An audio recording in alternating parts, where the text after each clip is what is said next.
वो मन का परिपक्व हो, डरपोक ना हो, भयभीत होने वाला ना हो।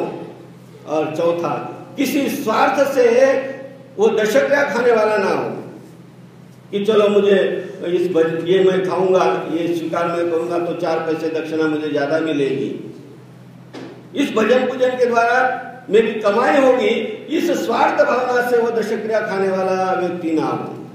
ये 4 शर्तें बाह्य समाज में पूरी न करने के कारण वहां पर दशक्रिया खाने वाला कोई भी व्यक्ति नहीं मिल पाता, कोई भी ब्राह्मण नहीं खाता, 13 दिन के बाद ग्रहण कर लेते हैं। लेकिन जय कृष्ण समाज में ये 4 शर्तें पूरे करने वाले लोग हैं, ज्ञानी है, परात्पर परब्रह्म परमेश्वर का ज्ञान प्राप्त किए हुए लोग हैं, कार्य कारण स्वरूप लक्षण, ये 4 एंगल से, 4 एंगल से इन चारों पदार्थों को जो जान सकता है उसको ज्ञानी कहते हैं।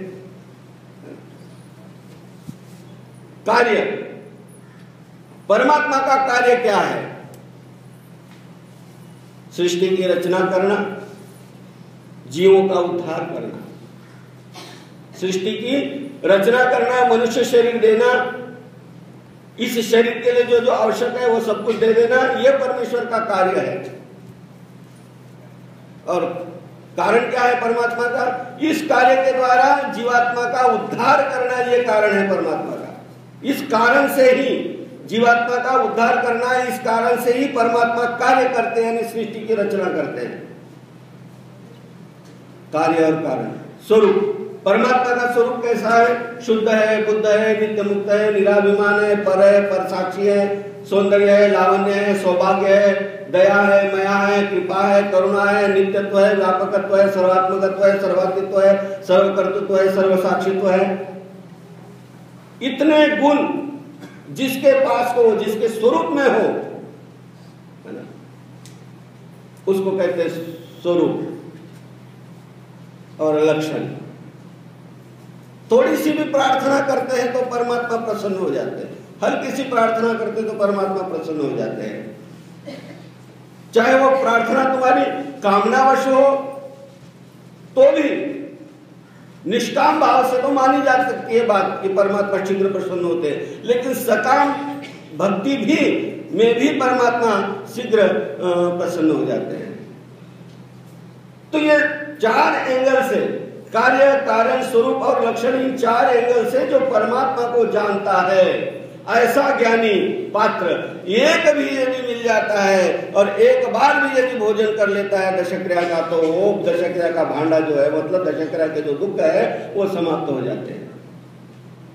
ये शर्त अन्य समाज में मानी नहीं जाती, इसलिए वहां दशक्रिया नहीं होती। तो इस दुख से बचने के लिए प्रत्येक जीवात्मा इस प्रतिदेह के दुख से बच सकता है यदि वो प्रयत्न करे तो। छूत अछूत, छोटा बड़ा, ऊंच नीच, जातीयता, ये सब न माने और हिंसा ना करे। हिंसा पाप, पापा तो नरक। हिंसा क्या है? पाप है, और पाप से नरक का भुगतान करना पड़ता है। और चौयुगी हिंसा अधर्म, हमारे स्वामी ने कहा कि हिंसा जो है वो चारों युगों का अधर्म है। किसी भी युग में यदि हिंसा करते हो तो वो अधर्म माना जाता है। और इस हिंसा के द्वारा भी प्रतिदेह का दुख भुगतना पड़ता है। इसको कहते हैं अधिकार का प्रतिदेह। अधिकार यानी तुमने स्वयं निर्माण किया है वो, क्योंकि उस शरीर से, जो युक्त शरीर है, उसमें देवताओं की पिंडस्था है तुम्हारे शरीर का संचालन करने के लिए। और किसी की हत्या कर दी जाती है तो उस शरीर से वो देवताओं का जो वास है पिंडस्थाओं के रूप में जबरदस्ती वहां से निकाला जाता है। और निकालने के कारण वो जो अजड़ माया है, माया के 3 विभाग है, जड़, अजड़, चिजड़। वो जो अजड़ माया है यानी सब जगह व्याप्त है। अजड़ माया का जो व्याप है वो सब जगह पर है। जड़ पदार्थों की जगह चेतनाहीन पदार्थों में जड़ माया का व्याप है और चेतन पदार्थों की जगह अजड़ माया का व्याप है, और हिंसा के कारण वो माया दुखी होती है। ब्रह्मंडस्थाएं दुखी होती है, और कितनी ब्रह्मंडस्थाएं? 81 करोड़ 9 और माया, इस प्रकार 10 ब्रह्मंडस्थाएं जो है वो दुखी हो जाती है। और दुखी होने के कारण पिंड हनन के लिए, ब्रह्मांड हनन के लिए हो, पिंड का हनन करने के कारण, शरीर का हनन करने के कारण एक तरह से ब्रह्मांड का हनन हो जाता है। यानी ब्रह्मांड में जितनी देवता है उन सब देवताओं को दुख दिया जाता है, और इस कारण वो प्रतिदेह का जो दुख है, हिंसक प्रतिदेह का जो दुख है, अधिकार का प्रतिदेह जिसे बोला जाता है, वो दुख वो देवताएं इस आत्मा को भुगवाती है। इस कारण हिंसा नहीं करनी चाहिए। और जैसे मैंने पहले कहा कि हिंसा शरीर, मन से और वाचा से, तीनों प्रकार से होती है। तो व्यक्ति यदि संयम रखता है, यदि संयम रखता है, तो ये जो अधिकार का प्रतिदेह है, कम से कम इससे व्यक्ति बच जाता है। दूसरा, विचिकित्सा विकल्प, ऊंच नीच, छोटा बड़ा, यह रचना परमात्मा के द्वारा,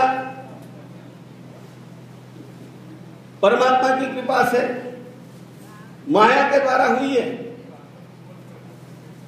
और जो भी यहां पर आया है उसके प्रति उस माया का अभिमान है, माया का और देवताओं का इसके प्रति अधिकार है। और प्रत्येक शरीर की एक देवता है जिसे देहाभिमानी कहते हैं।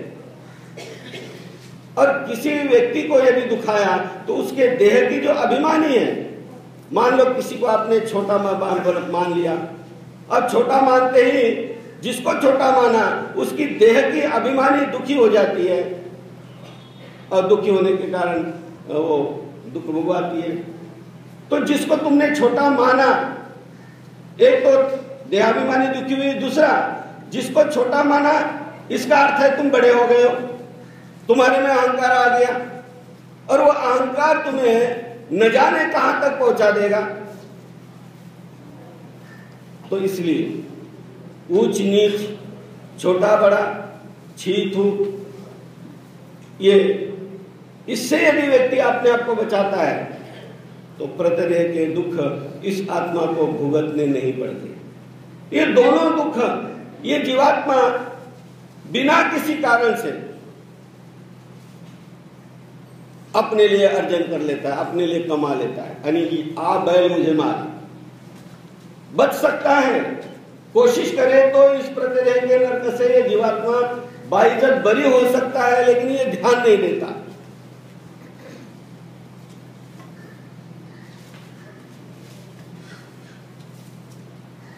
परंपराएं लोगों ने अपने विचारों से, अपने मनगढ़ंत बातों से कई तरह की बातें इन लोगों ने इस मृतात्मा के निमित्त, उस मृतात्मा के मरते ही कुछ अलग से अपने ओर से कुछ नियम बनाए लोगों ने। जैसे हमारे यहाँ जय कृष्णियों में तो नहीं, लेकिन बाह्य समाज में अक्सर सुनने को मिलता है कि मंजी के ऊपर कोई मर जाए तो उसको उसकी सदगति नहीं होती। मंजे के ऊपर यानी जमीन के ऊपर, धरती के ऊपर जो मर जाता है उसकी सदगति होती है, मंजी के ऊपर कोई मर जाता है तो सदगति नहीं होती। और मरना और जीना तुम्हारे हाथ में है क्या? मरना और जीना तुम्हारे हाथ में न होने के कारण तुम्हें दुखों में पहुंचाने वाला, नरकों में पहुंचाने वाला परमात्मा ही माना जाएगा। क्यों? कि वो अंतिम श्वास कहां पर निकलेगी किसी को कोई खबर नहीं। कोई मंजिल पे पूरा हो जाएगा, कोई गाड़ी में पूरा हो जाएगा, कोई हवाई जहाज का सफर कर रहा है वहां भी पूरा हो जाएगा। और केवल मंजिल पे पूरा होने के कारण उसकी गति नहीं होती तो जिंदगी भर पुण्य किया गया वो कहां गया? तो ये मनगढ़ंत बातें निर्माण की गई है। अभी अभी नवरात्र खत्म हुए, नवरात्रों से पहले 15 दिन का श्राद्धों के दिन थे, है ना।